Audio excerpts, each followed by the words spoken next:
மதிப்புக்கும் மரியாதைக்குரிய தமிழக வெற்றி கழகத்தின் தலைவர் அவர்களே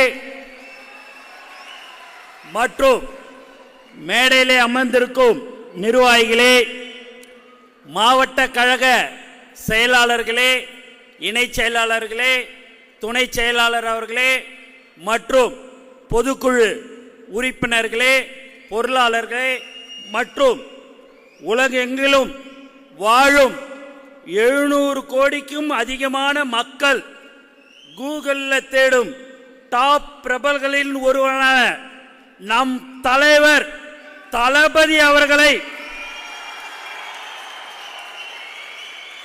பெற்றெடுத்த அன்புக்குரிய அம்மா மற்றும் தந்தை அவர்களுக்கு அன்புடன் வணக்கம்.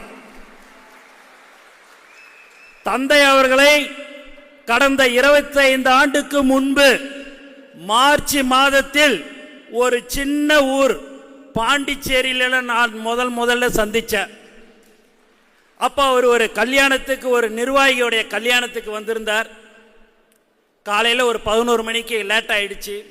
அந்த மண்டபம் ரொம்ப சின்ன மண்டபம்.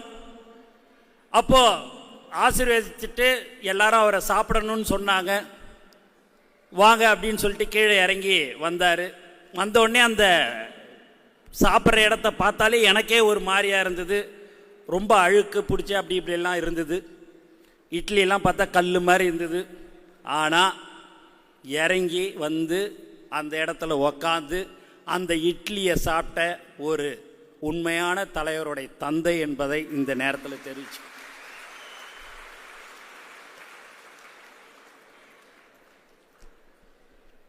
அப்புறம் இங்கு மாவட்ட கழக செயலாளர் சகோதரர் தாமு அவர்களுக்கு இந்த நேரத்தில்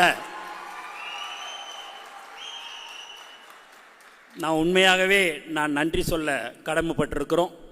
தமிழக வெற்றி கழகம் சார்பாக மிக சிறப்பாக வெளியில் பார்த்தீங்க அப்படின்னா பேனர்லேருந்து போஸ்டர்லேருந்து எல்லாமே வைத்திருந்தார்கள். அவர்களுடைய உடன் இருக்கும் நிர்வாகிகளுக்கும் இந்த நேரத்தில் நன்றி. அது மட்டும் இல்லாமல் அவருக்கு ஒரே ஒரு கவலை, அண்ணே நான் ஒரு பலூன் விட்டேனே, அந்த பலூனை வந்து எப்படியாவது வாங்கி கொடுன அப்படின்னாரு. பலூனு தானடா விட்டுட்டு போயேன்டா அப்படின்ன. பலூனு சாதா பலூனாக இருந்தால் விட்டுருப்பேனே, என்னுடைய தலைவருடைய படத்தை போட்டிருந்த பலூனை எடுத்துன்னு போலீஸ் போயிட்டாங்கண்ணே, அந்த பலூனை கொஞ்சம் வாங்கி கொடுக்கணுண்ணே அப்படின்னாரு. அதுக்கு தான் நம்மளுடைய வழக்கறிஞர்கள்லாம் இருக்கிறாங்கல்லடா, எப்போ வேணாலும் வாங்கிக்கலாம் அப்படின்னா, இல்லைண்ணா எனக்கு என் தலைவருடைய அந்த பலூனை எனக்கு உடனே வாங்கி கொடுன்னு கேட்டக்கூடிய ஒரு உண்மையான தொண்டன் கேவி தாமு அவர்கள் என்பதை இந்த நேரத்தில் தெரிவிச்சு.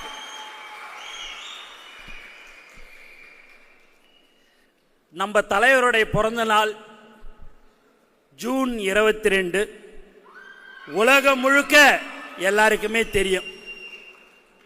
அன்று முதல் இன்று வரை நம்மளுடைய தலைவருடைய பிறந்த நாள் எல்லாருக்குமே ஒரு பிறந்த நாளை கொண்டாடுறாங்கன்னா அது ஒரு நாள் கொண்டாடுவாங்க, 2 நாள் கொண்டாடுவாங்க. நம்மளுடைய தலைவருடைய பிறந்த நாளை தினந்தோறும் கொண்டாடி குடிக்கிற ஒரே ஒரு கட்சி தமிழக வெற்றி கழகம். அன்று வரை இன்று வரை தினந்தோறும் காலையில் உணவு, மதியான உணவு, நலத்திட்ட உதவின்னு வழங்கி கொண்டிருக்கிற ஒரு கட்சி தான் தமிழக வெற்றி கழகம். திடீர்னு எனக்கு ஒரு நாள் டிவியில் நான் பார்த்து நிற்கும்போது ஒரு சந்தேகம் வந்து போச்சு. மார்ச் 1, ஆனால் அன்னைக்கு பார்த்தா ஜூன் 22 என்று நான் நினைத்து விட்டேன். ஏன் என்று சொன்னால் மார்ச் 1 வேற ஒருத்தருடைய பிறந்த நாள். அன்னைக்கு அந்த பொதுக்கூட்டத்தில் அத்தனை கட்சி, லெட்டர் பேடு கட்சி, மற்ற கூட்டணி கட்சி தலைவர்கள் எல்லோரும் நம் தலைவரை மட்டும்தான் பேசிக் கொண்டிருந்தார்கள். அப்ப எந்த அளவுக்கு நம்ம தலைவருக்கு மற்ற கட்சியுடைய தலைவர்களுடைய வீட்டில் தான் தலைவர் இருப்பாருன்னு பார்த்தா அந்த தலைவர்களுடைய மனசுலயும் நம்ம தலைவர் தான் இருக்கிறார். அப்படியே நீங்க திட்டுறதா நேரடியா தைரியமா தில்லா வந்து நேருக்கு நேர் நீ இப்படி செய்யற அப்படி போற நேருக்கு நேர் சொல்ல வேண்டியதானே. அதுக்கு எதுக்கு கீழே இருக்கிறவங்கள வச்சு பக்கத்தில் இருக்கிறவங்கள வச்சு நீ திட்டுன்றீங்க? அவங்களா தலைவர். நம்மளுடைய தலைவர்கள் சாதாரண தொண்டன், ஆட்டோ ஓட்டுறவன், மூட்டை தூக்குறான். அவங்களுக்கு உங்களால பதில் சொல்ல முடியும்னா முடியாது. அவங்கள டிபேட்ஸ்ல கூப்பிடணும்னா நீங்க கூப்பிட மாட்டீங்க. ஏன்னா எங்களுடைய ஸ்போக் பர்சன் அந்த அளவுக்கு திறமையானவர்கள்.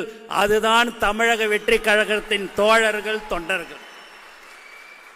எந்த ஒரு சின்ன விஷயம், ஏதாவது ஒரு சின்ன தப்பு நடந்தா போதும், அதுக்கு ஒரு 25 மைக்கு ஃப்ரண்ட்ல வச்சு அதுக்கு உடனே அதை ட்ரோல் பண்ணு, அதை பத்தி திட்டு. நம்மளை திட்டுறவன் போறவன்லாம் நீங்க பாருங்க. நம்ம ஆளுங்க கிட்ட, மாவட்ட கழக செயலாளர்கிட்ட நான் பல தடவை சொல்லியிருக்கிறேன். நீங்கள் கடந்த 32 வருடத்துக்கு முன்பாக அன்று முதல் இன்று வரை தலைவர் இந்த உச்சத்துக்கு வருவார், தலைவர் தமிழக முதல்வராக 2026க்கு இல்ல அமர்வார் என்பது உங்களுக்கு தெரியாமல் அன்று முதல் இன்று வரை போஸ்டர் ஒட்டினீர்கள், கொடி கட்டினீர்கள், நலத்திட்ட உதவிகள் வழங்கினீர்கள். உங்களுக்கு தான் மாவட்ட கழக செயலாளர் பதவி வழங்கிய ஒரே தலைவர் நம்ம தலைவர். மற்ற கட்சிகள் போஸ்டர் ஒட்டி கொண்டிருப்பார், போஸ்டர் ஒட்டி கொண்டே தான் இருக்கணும், நலத்திட்ட உதவிகள் வழங்கி கொண்டே தான் இருக்கணும், அவன் தான் இருப்பான். ஆனால் அந்த கட்சியில பாத்தீங்கன்னா மச்சான், மாமா, மருமகன், மகன், மகள் என்றுதான் எல்லோரும் வாரிசராக இருப்பார்கள். இங்கு மட்டும்தான் தலைவர் தளபதி எவன் ஒருவன் உழைத்தான், அன்று சைக்கிள் ஓட்டிக்கொண்டு யார் போஸ்டர் ஒட்டினாரோ அவனுக்குத்தான் நீ பதவி கொடுக்க வேண்டும். எக்காரணத்தை கொண்டும் காரிலே வருகிறான், அதுல வருகிறான், ஏதாவது ஒன்று சொன்னா அதுக்கு ஒரு ட்ரோல். உண்மையான உழைத்த ஒவ்வொரு தொண்டனுக்கும் பதவி கொடுத்து அழகு பார்த்த ஒரு தலைவர் யார் என்று சொன்னால் அது தமிழக வெற்றி கழகத்தின் தலைவர். நான் நிறைய பேசணும்னா தலைவர்கிட்ட 1 to 1 தனியாவே நானும் அவரும் பேசும்போதே அவரை பத்தி புகழ்ந்து ஒரு வார்த்தை சொன்னாலே அடுத்த டாபிக்கு போற ஒரு தலைவர் யார் என்று சொன்னால் தமிழக வெற்றி கழகத்தின் தலைவர். வேற யாராவது என்ன சொல்லுவாங்க, என்னை புகழ்ந்து பேசு, என்னை அப்படி பேசு, இப்படி பேசுன்னு. தனியா ஒன்னுக்கு ஒன்னா அப்படியே 2 பேரும் உக்காந்து இருக்கும்போது இல்லை சார் அப்படின்னு சொன்னாலே போதும் அடுத்த டாபிக்கு போற ஒரு தலைவர், ஒரு உண்மையான தலைவர் யார் என்று சொன்னால் அது தமிழக வெற்றி கழக தலைவர். மக்களை நேசிக்கும் தலைவர், மக்களால் நேசிக்கப்படும் ஒரு தலைவர், தனது ஒட்டுமொத்த வாழ்வையும் மக்களுக்காக அர்ப்பணித்து ஒரு புதிய பாதையை தேர்ந்தெடுத்து நமக்காக வாழ்கின்ற ஒப்பற்ற தலைவர் தான் நம் தளபதி என்பதை இந்த நேரத்தில் நான் சொல்லிக் கொள்கிறேன். எல்லாரும் நீ ஏன் சும்மா தளபதின்னு சொல்ற? இப்போது தளபதியாக நமக்கு இருந்தவர் மக்களுக்கு தலைவர் ஆயிட்டார் என்று சொல்வார்கள், சொல்லிக் கொண்டு இருக்கிறார்கள். அவர்தான் நம் தலைவர், தமிழக வெற்றி கழகத்தின் தலைவர். ஏதோ நம்ம கட்சியில் ஆரம்பிச்சு 1 வருஷம் ஆன மாதிரி எல்லாரும் பேசுறாங்க. ஏங்க ஜல்லிக்கட்டு பிரச்சனைனா நேரடியாக போறாரு, அனிதா நீட்டு பிரச்சனைனா நேரடியாக வீட்டுக்கு போறாரு, துப்பாக்கி சூடுன்னா தூத்துக்குடிக்கு நேரம் நைட்டு 11 மணிக்கு ஒவ்வொரு வீட்டுக்கும் போறாரு, கள்ளக்குறிச்சிக்கு போறாரு, பரந்தூருக்கு போறாரு, எல்லா இடத்துக்கும் தாங்க போயின்னு இருக்கிறாரு. நீங்க ஒழுங்கா ஆட்சி அமைச்சிருந்தா அவர் பாட்டுன்னு அவர் வேலையை பார்த்துருப்பாருங்க. நீங்க ஒழுங்கா ஆட்சி அமைக்காதனால தாங்க அவரு வர்றாரு. அவர் யாராவது இந்த மாதிரியான உச்சத்தில் இருந்து ஒரு தலைவர் யாராவது ஒருத்தவங்க வருவாங்களா? ஒரே ஒருத்தர் இன்னைக்கு 100 ரூபா செலவு பண்ற இந்த காலத்துல, யோசிக்கிற காலத்துல பல கோடிய விட்டுட்டு எனக்கு செஞ்ச மக்களுக்கு நான் சேவை செய்யணும்டா, நான் வரேன்டா அப்படின்னு சொல்லக்கூடிய ஒரு தலைவர் தான் நம்ம தளபதி. அது மட்டும் இல்லாம பாத்தீங்கன்னா எல்லாரும் என்ன நினைச்சாங்க, பதவி போடல, கட்டமைப்பு பண்ணல, யாரு டிபேட்ஸ்ல உட்காந்து பேசியிருக்கிறோம். ஒரே ஒரு அவனுடைய வீட்டில் இருக்கிற ஓட்டே அவனுக்கு கிடைக்காது. அவன் பேசுவான், உனக்கு கட்டமைப்பு இருக்குதா, உனக்கு நீ ஆளு போட்டியா? இரண்டாம் கட்ட தலைவர்கள் இருக்கிறாங்களே, ஏயா உனக்கு என்ன பிரச்சனை? நான் கேட்கிறேன், உனக்கு என்ன பிரச்சனை? என் தலைவரை நம்பி, நம்ம தலைவரை நம்பி கோடான கோடி மக்கள் இருக்கிறாங்க, தோழர்கள் இருக்கிறாங்க. உனக்கு என்ன பிரச்சனை? ஏன்னா அந்த பதவியை போட்டா கட்சி ரெண்டா உடையும், மூணா பிரிக்கலாம், நாலா பிரிக்கலாம். நாங்க கொடுக்கறது உழைச்சவனுக்கு தாயா பதவி கொடுத்தோம், உழைக்காதவனுக்கு நாங்க பதவி கொடுக்கல. தலைவர் விடிய காலத்தில் 4 மணிக்கு ஒரு மாவட்டத்தில் ஒரு சாதாரணமாக ஒரு மளிகை கடை ஒரு 2000 ரூபா 2500 ரூபா தான் வியாபாரம் நடக்கும். அவர் 18 வருஷம் 19 வருஷத்துக்கு முன்னாடியே தலைவருடைய பேரில் கடை வச்சார். அதற்கு அடுத்தபடியாக தளபதின்ற அந்த பேர் வந்தோடனே தளபதின்ற அந்த பேரை வச்சு மளிகை கடை நடத்தின்னு இருக்கிறாரு. அந்த 4-4:30 மணிக்கு கூப்பிட்டு, அவருக்கே தெரியாது, திருவண்ணாமலை மாவட்டத்தில் கதிரவன்ன்றவரை விடிய காலத்தால் 4:45 அணைச்சி மாவட்ட கழக செயலாளராக நியமித்த ஒரு ஒப்பற்ற தலைவர் நம்மளுடைய தலைவர். அந்த பதவியை கேட்டவர் யார் என்று சொன்னால், 5 தியேட்டருக்கு ஓனர், 45-50 கேன்டீன்லாம் வச்சிருக்கிறாரு. அவருக்கு நம்ம அந்த பதவியை கொடுக்கவில்லை. உண்மையாக யார் உழைத்து கொண்டு அன்று முதல் இன்று வரை இருந்தார்களோ அவர்களுக்கு தாங்க பதவி கொடுத்தோம். அது தப்பா? உனக்கு ஓணுன்னா காரு, காசு கொடுத்தா பதவின்னு. எங்க கிட்ட 15 லட்சம் ரூபாய்க்கு ஒரு ஒன்றியம், 20 லட்சம் ரூபாய்க்கு ஒரு ஒன்றியம் கொடுக்குறோன்னு பேட்டி கொடுக்க சொல்ற, என்னென்னமோ பண்ற. முதலமைச்சர் நாதானிட்டு போஸ்ட் அடிச்சு 5 பேரை வச்சு ஒட்ட விடுற. என்னையா இது? உலகத்துக்கே தெரியும் தலைவர் தளபதி தான் 2026 முதலமைச்சராக அமருவார். அதற்காக நாங்கள் எல்லாரும் போராடுவோம், உழைப்போம். மக்களோடு மக்களாக இருந்து நாம் எல்லோரும் இருந்து கொண்டிருக்கிறோம். தலைவரே, யார் எந்த கூட்டணியாக இருந்தாலும் சரி, 234 தொகுதியிலும் நீங்கள் தான் வேட்பாளர், உங்கள் முகம்தான் வேட்பாளர். நாங்கள் வீரவசனத்தை பேசிவிட்டு கைத்தட்டல் வாங்கி போகிற கூட்டம் அல்ல. உங்களுக்காக உண்மையாக உழைக்கிற ஒரு உண்மையான கூட்டம் தான் இந்த கூட்டம் என்பதை இந்த நேரத்தில் தெரிவித்துக் கொள்கிறேன். என்னை பார்க்கும் போதே தலைவர் ஒரு மாதிரி முறைக்கிறாரு. என்னடா சும்மா பேசுறியாடா அப்படின்னுட்டுன்னு பயந்துன்னு தான் இருந்தேங்க. இருந்தாலும் சரி நம்மளும் பேசிடுவோம் ஏதோ நீட்டுன்னு. காலையில் எல்லாரும் நான் சொன்னேன், எல்லாரும் பேசி முடிச்சிருவாங்க, நான் தலைவர் பேச்சை தான் எல்லாரும் கடைசியாக கேட்க போறீங்க. அதனால 2 வார்த்தை. அண்ணா நீ வேற என்ன, நீ பொதுச் செயலாளர், உனக்குன்னு ஒன்று. ஏய், பொதுச் செயலாளர் இருந்தா எந்த செயலாளர் இருந்தாடா, தலைவர் தளபதி கூட இருந்தா தான்டா அந்த பொதுச் செயலாளர். பொதுச் செயலாளர் இல்ல, தலைவர் கூட இல்லைன்னா என் நிழலே என் கூட வராதுடா. நான் மார்ச் 8 கோயம்புத்தூர்ல சம்பத் மகளிர் தினத்துக்கு கூப்பிட்டாரு, போயிருந்தேன். ஏர்போர்ட்லேருந்து வரும்போது நான் தாங்க கடைசியால் வந்தேன் ஏர்போர்ட்டை விட்டு. என்னான்னு பார்த்தீங்கன்னா ஒரு 60-70 பேர் என் கூட நின்று ஃபோட்டோ எடுத்துக்கினாங்க. நான் என்ன பெரிய அழகனா இல்லை பெரிய ஒன்றும் கிடையாது. அந்த 60-70 பேரும் தலைவர் தளபதியை நான் கேட்டதா சொல்லு, அண்ணனை கேட்டதா சொல்லு, உன் கூட ஒரு செல்ஃபி எடுத்துக்கிற. நான் திருப்பூர் மாவட்டத்தில் 375 பேர் எனக்கு கீழே நான் வேலைக்கு ஆளு வச்சிருக்கிறேன். இருங்க என் ஃபேக்டரியில் இருக்கிற ஆளுங்கள் எல்லார்ட்டையும் நீங்க உங்க முகத்தை காட்டினா போதும், அவன் நல்லா வேலை செய்வான். தலைவருக்கு அடுத்த இடத்துல நீங்க இருக்கிறீங்க, தலைவர் தளபதினா அவனுக்கு உயிருங்க அப்படின்னு சொல்லி செல்போனை காட்டுறது. நம்ம எக்ஸலேட்டர்ல போனா அங்க ஒரு போட்டோ, நிற்கும் போது ஒரு போட்டோ, லிப்ட்ல இதுல நம்ம ஃப்ளைட்டில் உக்காந்துக்கும் போது ஒரு ஃபோட்டோ. என்ன சார் என்ன 6 ஃபோட்டோ எடுத்துனேன். இல்லைங்க, இதை காட்டினா என் வீட்டில் சந்தோஷப்படுவாங்க, என்னுடைய தொழிலாளர்கள் சந்தோஷப்படுவாங்க. ஏன் என்று சொன்னால் நீங்கள் தலைவருடன் இருக்கிறீர்கள் என்று.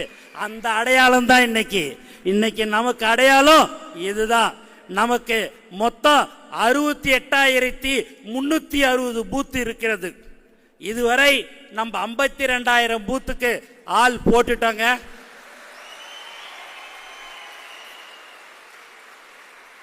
உண்மையா போட்டிருக்கிறாங்க, கணக்குக்கு கிடையாதுங்க. தலைவருக்கு எல்லாம் தெரியும், எல்லாத்தையும் பார்ப்பாரு, எல்லாத்தையும் கேட்பாரு. மேடையில் உக்காந்துன்னு எதையும் நீங்கள் சாதாரணமாக அவரை நினச்சிடாதீங்க. இப்போலாம் பார்த்தீங்கன்னா டெடிகேட்டாக ஷூட்டிங்கு அப்படின்னா 10 மணிக்குன்னா 7 மணிக்கே போயிடுவாருங்க. ஆனால் இப்போ அரசியல்னு வந்துட்ட பிறகு 24x7 தலைவர் அவர்கள் இருந்து கொண்டிருக்கிறார். மேலும் நம்மளுடைய மாவட்ட கழக செயலாளர்கள் ஒரு 6 பேர் இன்னும் 2 டிஜிட்டை தாண்டாமல் பூத்து போடாமல் இருக்கிறீங்க. அவங்க உடனடியாக அந்த பூத்தெல்லாம் போட்டுணுன்றதை நான் உங்களுக்கு சொல்லிக்கொள்கிறேன். தயவு செய்து அதையெல்லாம் உடனடியாக நீங்கள் செய்ய வேண்டும். மாவட்ட கழக செயலாளராயிட்டோம், நமக்கு தான் அடுத்து எம்எல்ஏ சீட்டெல்லாம் தயவு செய்து நினைக்காதீங்க. யார் தலைவர் தளபதி கையை காட்டுகிறாரோ அவர்தான் வேட்பாளர். அவர் என்ன சொல்கிறாரோ அதை மட்டும்தான் நாம் செய்ய வேண்டுமே தவிர்த்து வேற எக்காரணத்தை கொண்டும் இன்று நான் சொல்லிக் கொள்கிறேன். ஏனென்றால் நம்மளுடைய மாவட்ட கழக செயலரெல்லாம் சாதாரண ஒரு ஆட்டோ ஓட்டுறவர், மாற்றுத்திறனாளிக்கு கொடுத்துருக்கிறாரு, பார்த்தா மூட்டை தூக்குறவங்களுக்கு கொடுத்துருக்கிறாரு, மளிகை கடை வச்சிருக்கிறவங்களுக்கு கொடுத்துருக்கிறாரு. ஏன் என்று சொன்னால் நீங்கள் உண்மையாக கடந்த 30-32 வருடமாக உழைத்ததின் அடிப்படையில் கொடுத்திருக்கிறார். அவருக்கு நாம் என்ன செய்யணுமோ 2026 அவர் முதலமைச்சராக அமர வேண்டும். அதற்கு ஒவ்வொரு தொண்டரும் ஒவ்வொரு தோழரும் நாம் உழைக்க வேண்டும், உண்மையாக இருக்க வேண்டும். நீங்க வாரம் ஞாயிற்றுக்கிழமை ஒரு நாள் பூத்தில் இருக்கிற அந்த 5 பேர் நீங்க வீடு வீடாக சென்று தலைவர் நம்மளுடைய கொள்கை தலைவருடைய அவங்க தலைவர்களுடைய விஷயத்தை நாம் எல்லோரும் அவர்களுடன் பகிர்ந்து கொள்ள வேண்டும். மக்களோட மக்களாக நாம் இருக்க வேண்டும். நலத்திட்ட உதவி கொடுக்குறோன்னா 10,000 இருக்குது, நான் 5 பேருக்கு கொடுப்பேன். 1 லட்சம் இருக்குது, 100 பேருக்கு கொடுக்கலாம். அதெல்லாம் வேற, அதை இல்லை என்று சொல்லவில்லை. ஆனால் நீங்கள் மக்களுக்கு என்ன தேவைகள் என்று அறிந்து அதை நீங்கள் நிறைவேற்ற வேண்டும். போராட்டம் ஆர்ப்பாட்டம் என்று மிக சிறப்பாக செயல்பட்டு கொண்டிருக்கிற ஒரு கட்சி இது என்று சொன்னால் அது தமிழக வெற்றி கழகம் என்பதை இந்த நேரத்தில் நான் தெரிவித்துக் கொள்கிறேன். இந்த தமிழக வெற்றி கழகத்தின் கூட்டம் பாசத்தால் சேர்ந்த கூட்டம், மக்கள் நலனுக்காக சேர்ந்த கூட்டம், எல்லோருக்கும் எல்லாம் கிடைக்க உழைக்கும் கூட்டம், பாகுபாடு பார்க்காத கூட்டம். யாரு தடுத்தாலும் எப்படி தடுத்தாலும் வெற்றியை தலைவரின் கைகளில் சேர்ப்போம். 2026 கண்டிப்பாக சொல்லிக் கொள்கிறேன், 26 முதலமைச்சராக அமர வைப்போம் என்பதை இந்த நேரத்தில் உறுதியாக தெரிவித்துக் கொள்கிறோம். இன்னும் இருக்கிறது எல்லாரும் 12 மாசம், 1 வருஷம், 10 மாதம், நமக்கு இருக்கிறதே இன்னும் 9 மாசம் தாங்க. அதுக்கு அடுத்தபடியா தலைவர் அவர்கள் 2ஆம் ஆண்டு துவக்க விழாவிலே சொல்லிட்டாரு, அடுத்து பூத் கமிட்டி மாநாடுன்னு அதை மிக பிரம்மாண்டமாக ஏற்பாடு செய்வது. இன்னைக்கு சாயங்காலம் 5 மணிக்கு ஆச்சுனாலே உங்களுக்கு ஒரு ட்வீட் வரும், நீங்கள் உடனடியாக அந்த வேலையெல்லாம் பாருங்கன்னு நான் மெசேஜ் நம்ம அனுப்பிச்சிருவோம். அடுத்தடுத்து இவ்வளோ காலம் நீங்கள் உழைச்சிட்டீங்க, 30 வருஷமா 32 வருஷமா ஒரே ஒரு மழை வெள்ளம் எங்க இருந்தாலும் சரி அங்க நிப்பாண்டா நம்மளுடைய தமிழக வெற்றி கழகத்தினுடைய நிர்வாகிகள். தலைவர் ஒரு தடவை சொன்னார், எங்க எது செஞ்சாலும் நம்ம பசங்க தாண்டா செஞ்சாங்கன்னுவாங்க. அதுதான் உண்மை.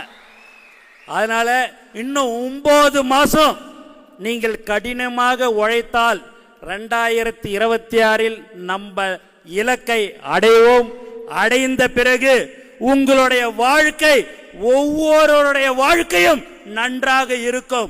உங்களுக்கு தேவை என்ன என்று அறிந்து ஒரு லோன் வாங்கி உங்களுக்கு கொடுக்கிறது, ஒரு ஆட்டோ வாங்கி கொடுக்கிறது, உங்களுக்கு என்னென்ன தேவைகள் என்று அறிந்து தலைவர் தளபதி அவர்கள் உங்களுக்கு செய்வார்.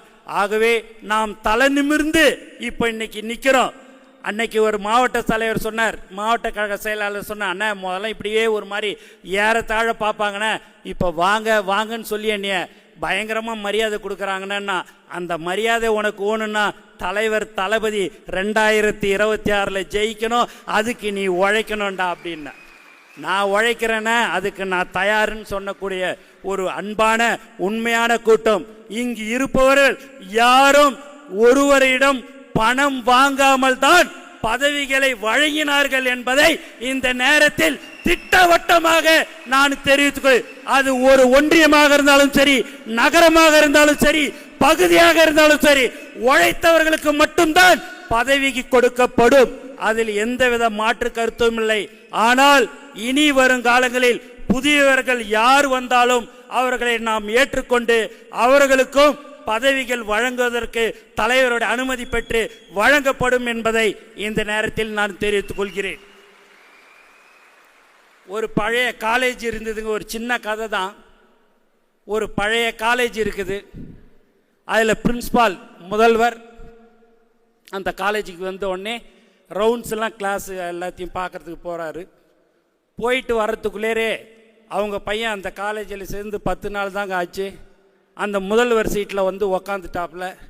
உக்காந்தவொடனே ப்ரொஃபஸர்லாம் வந்து, சார் சூப்பர் சார், இந்த சீட்டு உங்களுக்கு அருமையாக இருக்குது சார், பொருத்தமான இருக்குதுன்னார்.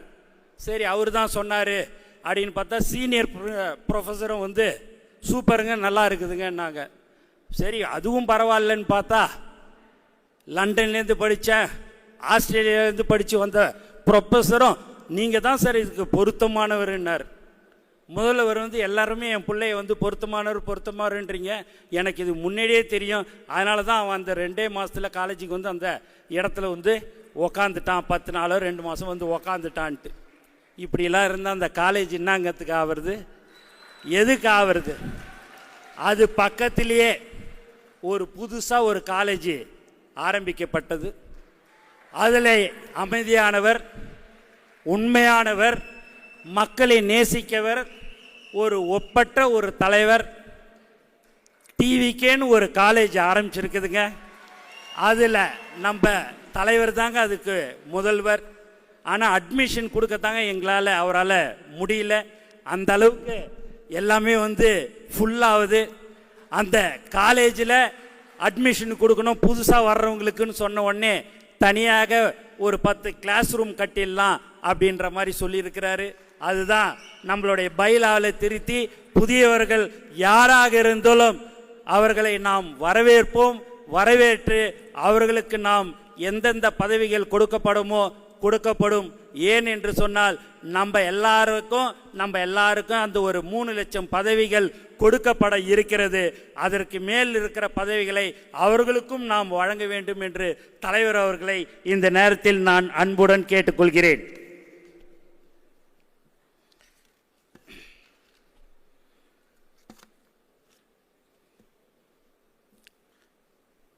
ஒன்றுங்க, எல்லா இடத்துக்கும் போகிறோம், எல்லா இடத்துலையும் பார்க்குறேன், எல்லா ஜனங்களும் பார்க்குற மகளிர், குறிப்பாக மகளிர் தாய்மார்கள் 2020 நம்மள்தான் அப்படின்றது எல்லாருக்கிட்டையும் இருக்குது.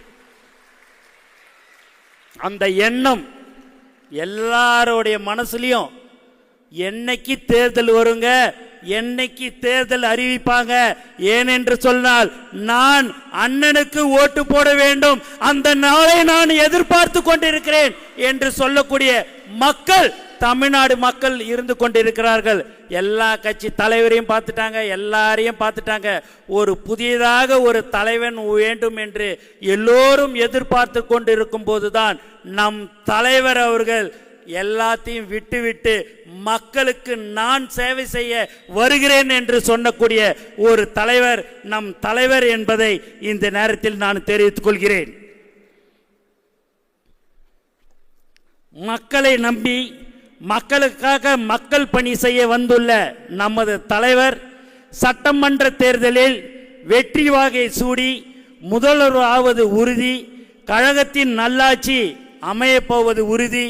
நாங்கள் எல்லோரும் உங்களுக்காக உழைப்போம். உங்களை எப்படியாவது அந்த இடத்திலே நாங்கள் அமர வைப்பதற்கு அயராத நாங்கள் பாடுபடுவோம். கண்டிப்பாக நிச்சயமாக மீண்டும் மீண்டும் முதல் பொதுக்குழு கூட்டம் அடுத்த ஆண்டு நம்மளுடைய முதல்வராக இருந்துதான் பொதுக்குழு கூட்டம் நடைபெறும் என்பதை தெரிவித்துக் கொண்டு எனக்கு வாய்ப்பு கொடுத்த நம் தலைவர் அவர்களுக்கு நன்றி கூறி விடைபெறுகிறேன். நன்றி, வணக்கம்.